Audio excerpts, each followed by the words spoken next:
Ravi de vous retrouver sur votre chaîne préférée, Scène Directe.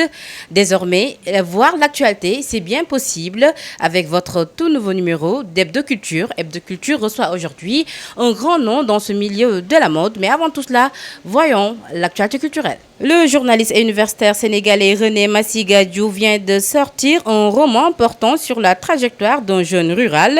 victime des systèmes en place et de mauvaises pratiques politiques qui ont fini par entraver ses rêves. Intitulé Sorcier, portrait d'un rescapé de crise. Ce roman est le premier du journaliste qui a 2 précédents livres à son actif, dont La diplomatie sénégalaise de Senghor à nos jours, entre rationalité et errance, un livre disponible à l'Harmattan du Sénégal. Valdiodio Ndiaye, un procès pour l'histoire, le film inédit de la réalisatrice Amina Ndiaye. Leclerc sera projeté en avant-première ce jeudi 9 juillet au Festival du cinéma de Cannes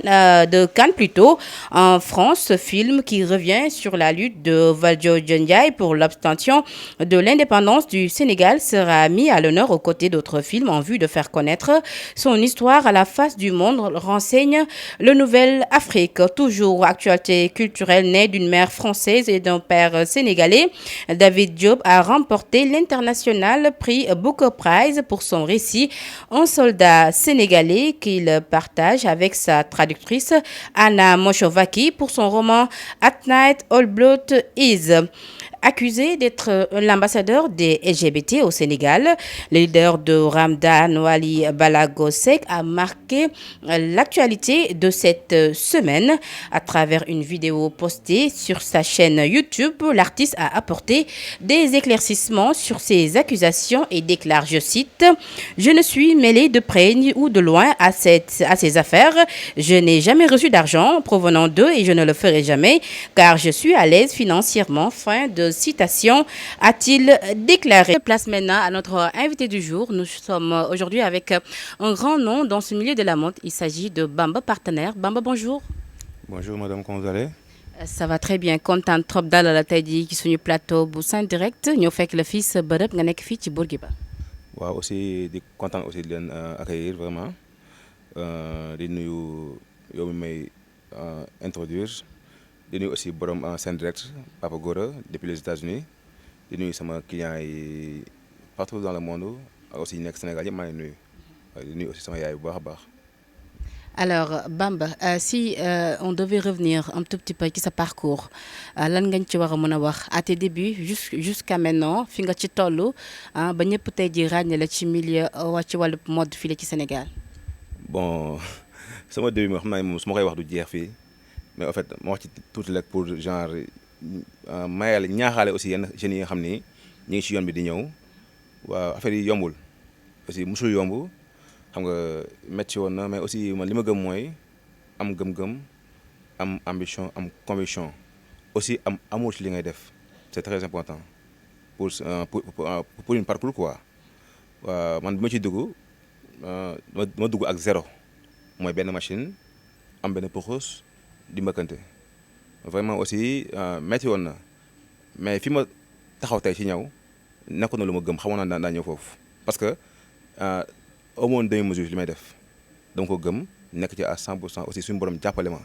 ak aussi sama ñaanu waajur peut-être moom ma indi fii ba tey. D'accord mu nekk lu am solo mais bu ñuy seet li nga xamante ni moom ngay liggéey on sent que ni vraiment tu es très professionnel ñu seetlu également que ni da ngay faral di utiliser lu bëri ay costumes africains est-ce que Bamba dafa def comme par hasard stylisme da nga ko jàng don la bu ñëw ci yow wala amour boobu nga am tey ji ci mode bi naka la ñëwee vraiment ci yow. Bon en fait xam nga ñun li ñuy def comme li ma wax sànq la mooy pour commencer. dañ ko bëgg suñu biir xol et puis dañ ko gëm affaire stylisme damay dégg yenn papa ñi na ay non affaire yi dama ko doon nag sama papa doon ñëw mais man góoma loolu xam nga affaire lu am solo boo ci nekkee nga fexe ko doxal te macha allah depuis ñu nekk ba léegi doo xam ne carrément lii nii suñu yëf la ndax avant lii nii am na leneen lu doon def mais affaire bi daf ñuy yee xamoon ne carrément nekkul li nga nekkoon lii mooy affaire bi te vraiment depuis loolu aussi suñu borom mu ñu ci suturaal xam nga di ñu ci ubbil ay bunt xam nga don dafa garaaw wallahi dafa garaaw man sax xaw ma lan la qu'est-ce qui se passe à la fin man xaw ma qu'est-ce qui se passe xam naa ne daal li ma wax daal lu gën a daw mooy ñaw bu ma laal moo gën bu ma laalul loolu laal mën a wax. ñaw bu mu laal moo gën lu mu laalul firnde bi nag boo duggee ci boutique bi da nga koy gis on voit que ni li ngay gën a travailler bokk na ci yëre góor yi est-ce que sa client yi c'est parce que ay góor ñoo ëpp pourquoi choix wu di gën a liggéey li def ay ñaw ay modèle pour góor. non man boo duggee sama Instagram wala nga dugg sama ay page sama ay site internet yéegi jigéen ñi mi ngi fa am na fa gàmbu large man en fait xam nga man lay doxee man lu ma dugg du ma ko coof ba ma doy mesure li may def genre ñaw dafa large gis naa nag ñoo xam ne dañuy def yëre góor kese ñenn ñi aussi def yëre jigéen kese mais loolu dama koy saluer parce que choix la quoi mais man sama choix mooy lépp lu ñaw laaj yëre góor yëre jigéen lépp laa ñëw man cérémonie tout lépp laa ñëw bàyyi ma dara. mais ban matière ngay gën di travailler xam nga des fois nga gis ay tailleur wala styliste yu nga xamante ni ñoom dañuy am benn matière bu nga xam mooy ëpp lu ñu liggéey bu ñu jëlee exemple ku mel ni Thiané Diagne moom gis nañu ci soie la gën a di dox ak keneen ak keneen j'en passe Bamba tey ji ban matière lay gën di travailler. pourtant tontu naa de bazin soie yëre góor lépp laa ñëw man yëre cérémonie perlage tout bàyyi ma dara macha allah. et pourquoi tey ji jotul peut-être. nga ñu gën a xam kan mooy Bamba vu que ni talent bi mu ngi fii à travers des événements peut-être loolu est-ce que bokk na ci say projet à savoir initier ay événements su ko defee nga gën a am tour peut-être sur le plan international gars yi xam kan mooy Bamba parce que tamit quoi qu'on puisse dire yaa ngi def ay coupes yu nice stylisme bi vraiment mu ngi fi donte ni jàngloo ko yaa ngi def ay coupes yu rafet nit yi mën ko sol mu rafet nga mun a exporter sa liggéey lan ngay xaar jëm ci wàllu woowee. bon je me dis man yow li nga bëgg a wax mooy genre ma def bruit quoi ma yokk cool yi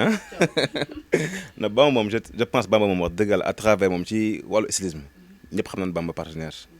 waaw ndax xam naa ne carrément képp ku ñawlu fii ci monde bi boo duggee aéroport AIBD boo tapé stylisme à Dakar Bamba partenaire dina bokk ci ñi nekk ci number one yi loolu yàlla def na ko quoi kon nag xam naa ni daal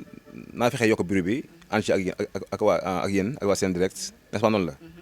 ñu liggéey ensemble waaw. loolu yëpp war a mun a nekk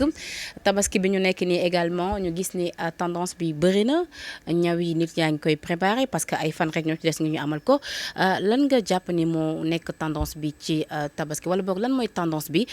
ci tabaski bi. waaw instant moom pour dire vrai moom bazin moo gën a ëpp ren ci li ma ñëw quoi waaye xam nga ñun moom dañuy toog di accueillir mooy clients yi li ñuy indi rek selon ñoom ci gàmm boobu la ñuy demee ak ñoom quoi. mais ren moom commande yi moom ci bazin la gën a bari quoi waaw bazin nag pon sa bazin amul ñaan bu ci nekk ñaan bazin du xeew yi bazin ñëpp ko bëgg waaw da ngay xool benn boo xam ne am na armoire am toutes les couleurs mais teew saa yu xëy mi ñëwaat ñaw lu bees mais nag aussi loolu damay saluer styliste sénégalais yi parce que bazin mën nga am yëpp mais création yi yow moo lay motiver nga dem jënd bazin wut benn tenue bu bees pour bazin nekkatu bazin bi kese mais création bi la quoi ndax Sénégal vraiment jeunes yi dañu mën a ñëw trop waaw ils font de très belles créations waaw loolu aussi peut-être mooy motiver nit ñi moo tax ñuy toujours bazin. depuis 14 ans nga nekk ci métier bi installé wu débuté vraiment partir de rien pour am tour ci milieu bi vraiment hormis le fait que ni am nga don ci wàllu woowee Bamba tey ji lan mooy secret ba mu mun a préserver clientèle am parce que am nga client yu bëri fii waaye tamit am nga yu bëri ñi nga xam ne ñu ngi nekk Europe comment tu fais vraiment pour satisfaire tout le monde mais en même temps naka nga def tey ji ba mun a taxawaay bu dëgg boobu depuis plus de 14 ans. bon en fait xam nga man affaire bi li ma gëm laay wax affaire bi pour man amul secret. xam nga liggéey don kese doyul man am na ñi ma daax a ñëw fuuf ay mën naa sax ay xale yoo xam ne ñoo daax a ñëw fuuf mais affaire du don kese mais dafa am après don dafa am benn stratégie boo xam ne dafa nekk ci biir moom mooy d'abord tu te respectes en toi-même respecter sa client respecter sa ay paroles te aussi bañ a soxla alal kenn man noonu lay doxee man li may liggéey dama ko jox cër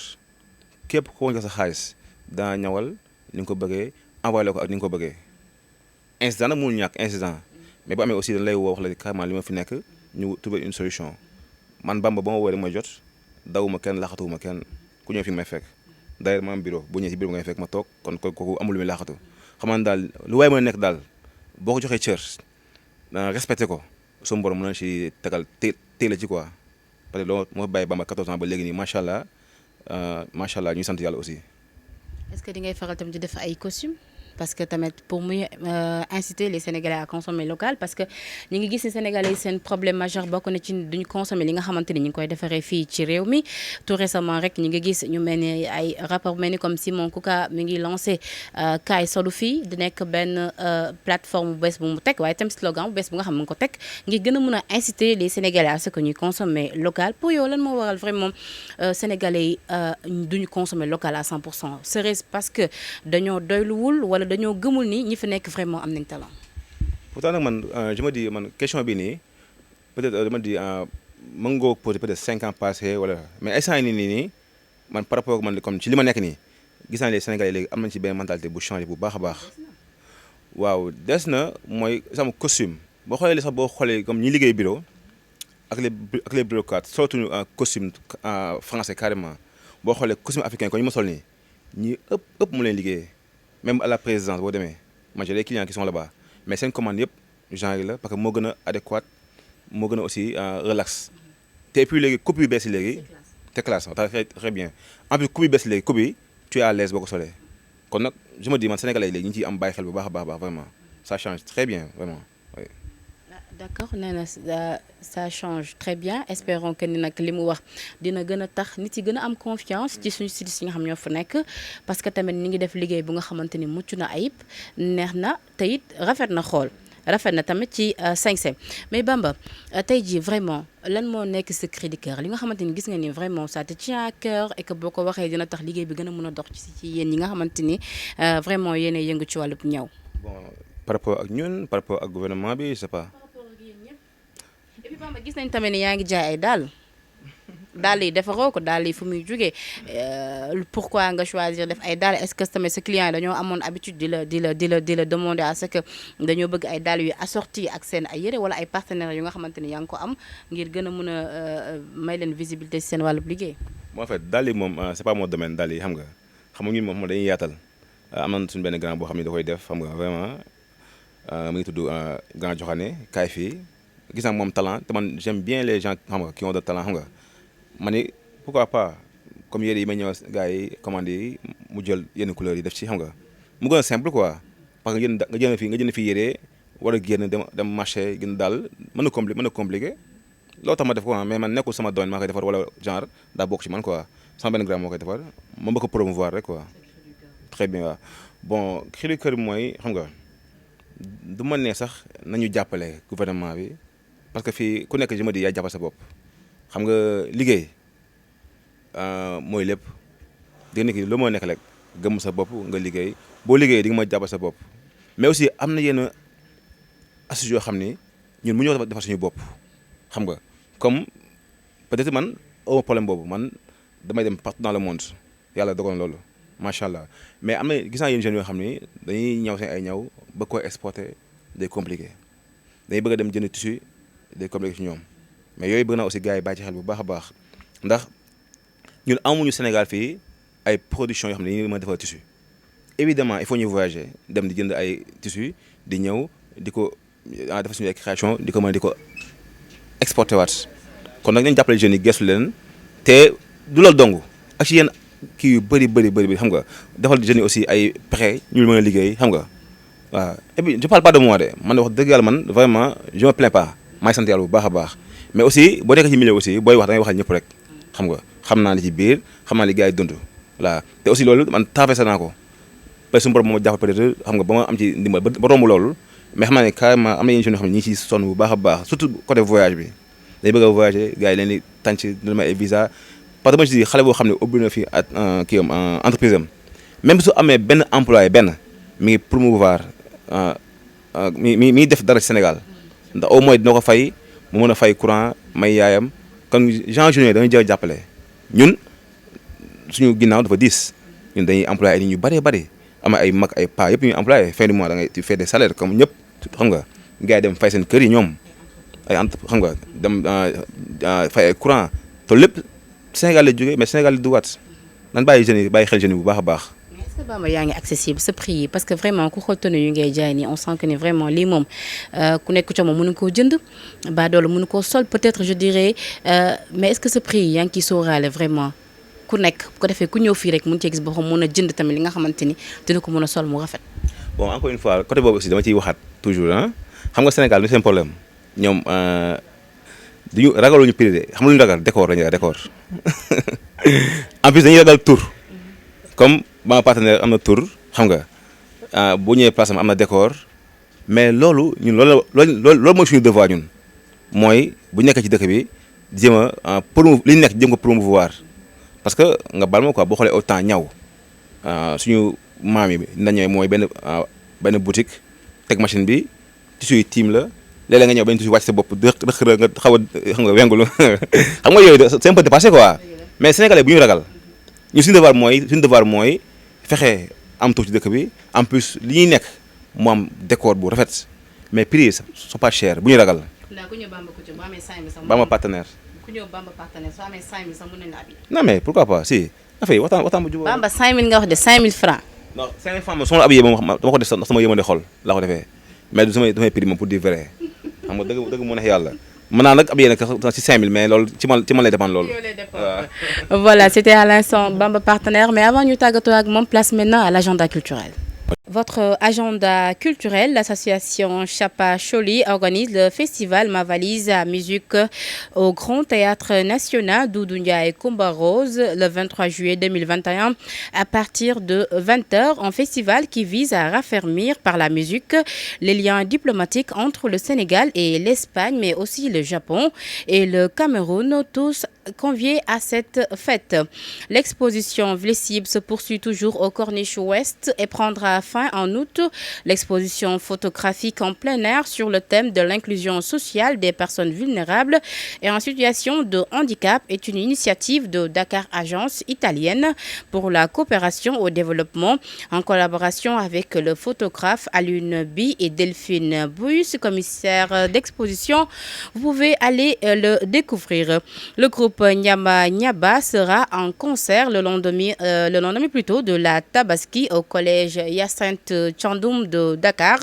Objectif promouvoir la culture ballante. À noter que le groupe vient de mettre sur pied un album de 12 titres dénommé Mess. La structure Femmes et Promotion organise le 30 juillet prochain à la Maison de la Culture d'Outa Sec la première édition d'un festival dénommé Festi Serer, dont l'objectif est de valoriser la culture sérère. Une soirée qui permettra d'exhiber une partie de la culture sérère en passant par les chants, danses, rites et rituels. Bouclons cet agenda culturel par la deuxième édition du Grand Carnaval de Dakar qui se tiendra du 26 au 28 novembre 2021 sous le thème Contes et légendes du Sénégal et d'ailleurs. Ils espèrent ainsi contribuer à la promotion, la préservation de l'héritage culturel et à la sauvegarde du patrimoine culturel, matériel et immatériel africain. C'était votre agenda culturel de la semaine et des mois à venir. À présent, lan ngay tàggatoo ak suñu mbokku abonné yi nga xamante ni ñoo safoo programme yu Sen Direct. bon li may tàggatoo aussi di encourager xam nga site bi di xam ni carrément àdduna moom dafa yombul liggéey moom mooy fay ci lépp aussi di nuyu aussi sama structure ndax Bamba kese mënul def lépp dama am ay xam nga ñoo xam ne ñoo nekk sama ginnaaw comme sama assistante Diarra sama secrétaire sama tailleur yi aussi ma leen di nuyu ñëpp xam nga vraiment ma nekk fii ak bañ fi nekk dañ ciy jàpp bu baax a baax nekk ay jeunes yoo xam ne xam nga respecté na ma jox na ma cër. waaw mais nag cooli partenaire couture moo jur partenaire auto loolu lépp dama koy indi ci cadre liggéey rek ak gëm sa bopp waaw dañuy def location vente de voiture aussi import export sur commande États-Unis Canada Corée waaw mais loolu lépp léegi mooy encore une fois ma ñaax jeunes yi nga xam ni ñi ngi ci yoon bi di ñëw xam ni liggéey mooy fay lépp liggéey I love work anytime work loolu kese la amul leneen aussi di nuyu sama yaay xam nga ndax cooli moom la xam nga sama papa samay doom xam nga samay frère jaajëf liggéey mooy fay lépp mu doon ay kàddu yu am solo yi nga xamante ni moom la Bamba daanalee li nga xamante ni moo di suñu entretien